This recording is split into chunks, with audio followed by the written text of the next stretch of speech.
पाठ 2 जैसा सवाल वैसा जवाब। पाठ में आए हुए नवीन शब्दों को, कठिन शब्दों को शुद्ध उच्चारण के साथ सीखेंगे।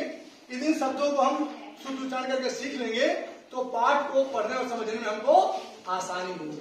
तो आइए बच्चों, पहला शब्द है पसंद। मंत्री, साबित, सवाल, जमीन, स्थान, अभिमान, अनुरोध, लंबी, चौड़ी, छड़ी, मूर्ख, संख्या, संदेह, खास, जवाब, फीते, भौं, गोल मोल, संतोषजनक, सिकोड़ कर। तो बच्चों सभी को समझ में आ गया है सब बातें? तो बच्चों इन शब्दों को अच्छे से आप सीख लिए हैं, समझ लिए हैं, तो अब आप पुस्तक अच्छे से पढ़ सकेंगे। जैसा सवाल वैसा जवाब पाठ में आए हुए कुछ कठिन शब्द हैं और उनका मैं आपको अर्थ बता रहा हूँ। यदि शब्दार्थ तो अच्छे से आप लोग ध्यानपूर्वक सीखेंगे। मुसीबत, मुसीबत का मतलब होता है परेशानी। अभिमान, अभिमान का मतलब होता है बच्चों घमंड। विश्वास, विश्वास का अर्थ होता है यकीन। कभी कभी कहते हैं ना मुझे आपके काम पर यकीन हो गया, विश्वास हो गया। तरीका, उपाय। कोशिश, प्रयास। हम कई बार आपसे कहते हैं ना कि किसी कार्य को प्राप्त करने के लिए आप कोशिश करिए। अब कोशिश करने वालों की कभी हार नहीं होती। अगला शब्द बच्चों अनुरोध। अनुरोध का अर्थ होता है विनती। संदेह, संदेह का अर्थ होता है शक। आबादी, आबादी मतलब आप सब समझ रहे हो जनसंख्या। छक्के छूटना, छक्के छूटना का अर्थ होता है हिम्मत हारना। ये आप लोग मुहावरा भी कई बार पढ़ा है ना, छक्के छूटने का मतलब होता है हिम्मत हारना। तो ये सभी को अर्थ समझ में आ गए होंगे बच्चों। जैसा सवाल वैसा जवाब पाठ में आए कुछ शब्द, इन शब्दों के मैं आपको विलोम शब्द बता रहा हूँ। इधर शब्द और इधर इनके विलोम शब्द। तो सबसे पहले मैं आपको ये बता देता हूँ कि विलोम शब्द क्या है।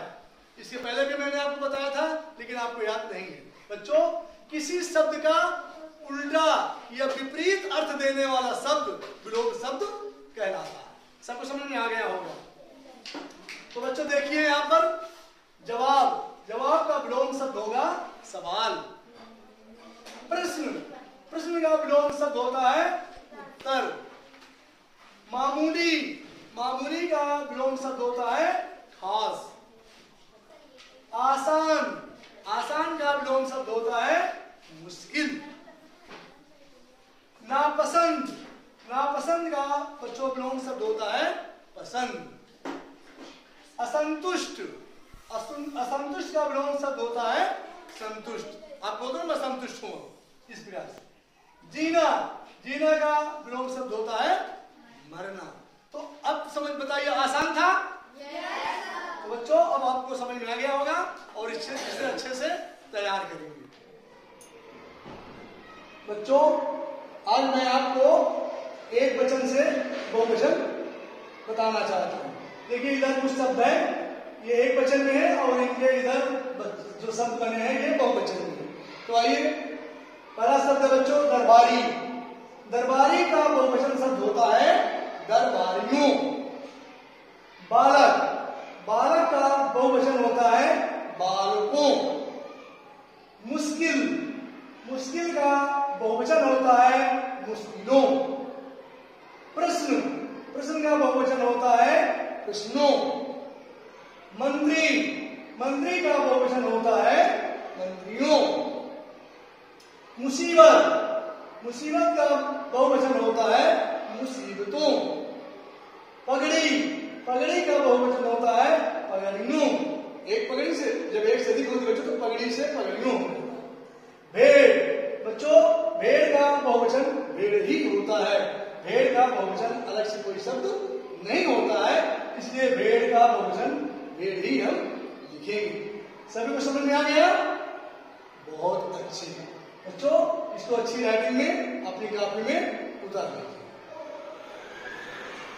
एक प्रश्न है, सर्वनाम शब्दों को रेखांकित कीजिए। लेकिन इससे पहले मैं आपको यह बताना चाहता हूं कि सर्वनाम शब्द किसे कहते हैं।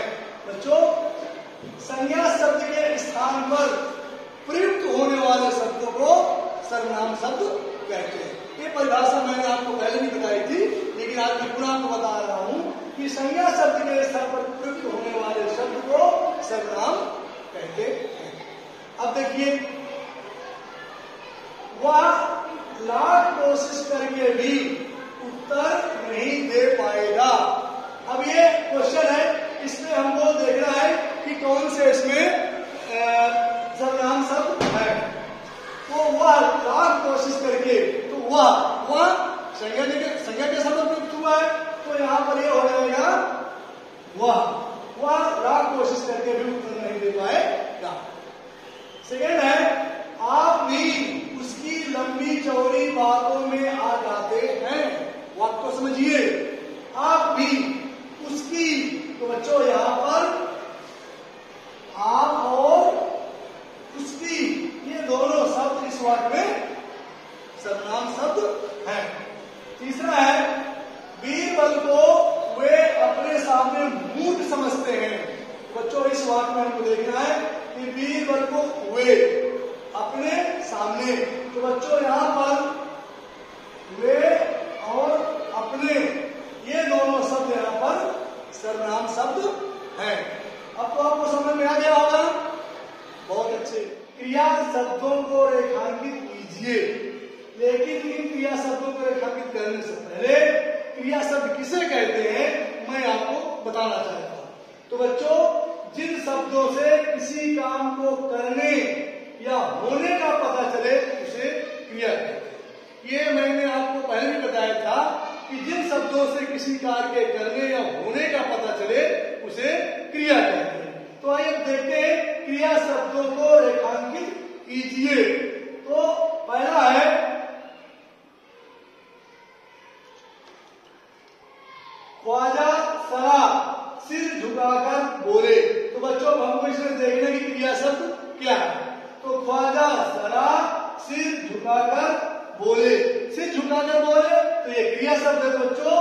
झुकाकर और बोले, ये दोनों क्रिया शब्द है। दूसरा है, बहुत मुश्किल प्रश्न सोच लिए।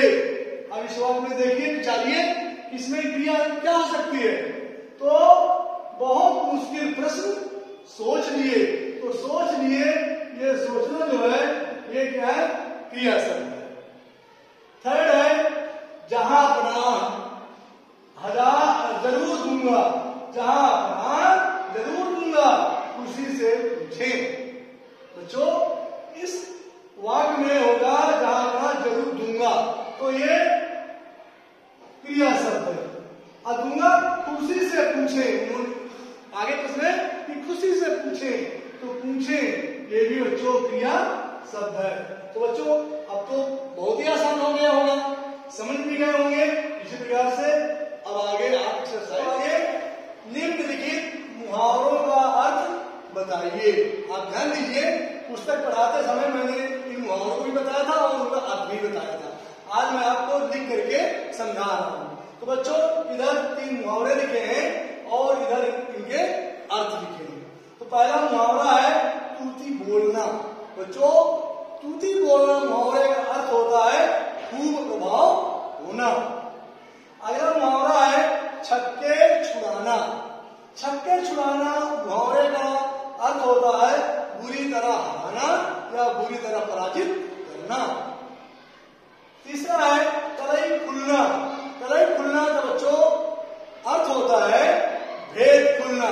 कहते ना, तुम्हारी कलई खुल जाएगी, इसका मतलब होता है आपका भेद रहस्य खुल जाएगा। तो बच्चों, ये बहुत ही आसान है। निश्चित रूप से इन मुहावरों का अब आप अर्थ समझ गए होंगे। सब लोग समझ गए?